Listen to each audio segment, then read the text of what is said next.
Quba şəhərinin əsas küçə və prospektlərində müşahidə kameralarının quraşdırılmasına başlanılıb. Quba rayon yol polisi bölməsindən verilən məlumata görə yaxın günlərdə istifadəyə veriləcək sistem polisin əraziləri 24 saat izləməsinə imkan yaradacaq. Kamera və radarların Qubanın 35 yerində quraşdırılması nəzərdə tutulub. Hazırda 8 nöqtədə avadanlıqların quraşdırılması başa çatıb. Kameralar vasitəsilə şəhərin giriş-çıxışlarını, əhalinin gür olan ərazilərini və mərkəzi prospektlərinə fasiləsiz nəzarət etmək mümkün olacaq. Həmçinin kamera və radarlar Quba rayon yol polisi bölməsindən idarə olunacaq. Əlbəttə ki, son vaxtlar ölüm və xəsarətli nəticələrin yol nəqliyyat hadisələri analizi göstərir ki, əksər hadisələr yüksək sürətlə avtomobili idarə etmək nəticəsində ötmə qaydalarının pozulması və yol ayrıcılarında yol vermə qaydalarının pozulması ucbatından baş verir.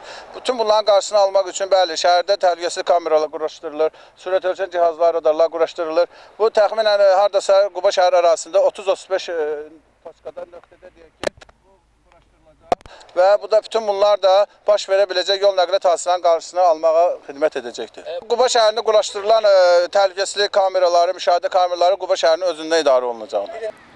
Sürücülər hesab edir ki, bundan sonra avtomobili idarə edərkən daha ehtiyatlı olmaq gərəkəcək. Həmçinin bu tədbir yol qəzalarının da azalmasına səbəb olacaq. Ona kimsə necə, yəni yol hərəkəti qaydalarına riayət olunur, heç kim hadisə törətmir, hamı radarı gözləyir, bilir ki, falan yerdə radar var, ona görə çox gözəldir. Yaxşıdır, çünki elə sürücülər var ki, sürət həyatını çox açırlar. O da təhlükə yaradır insanların həyatı üçün. Ona görə də mənə gəlir çox yaxşıdır. Hadisələr azalar və əhali normal sürsə maşınların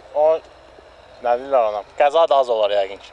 Yeni quraşdırılan müşahidə kameraları şəhərə gələn və gedən avtomobillərin nömrələri əsasında qeydiyyat apara biləcək. Qeyd edək ki, təhlükəsizlik şəhər sistemi Bakı və Gəncədən sonra indi Qubada qurulur. Sistemin aprelin 1-dən istifadəyə verilməsi nəzərdə tutulub.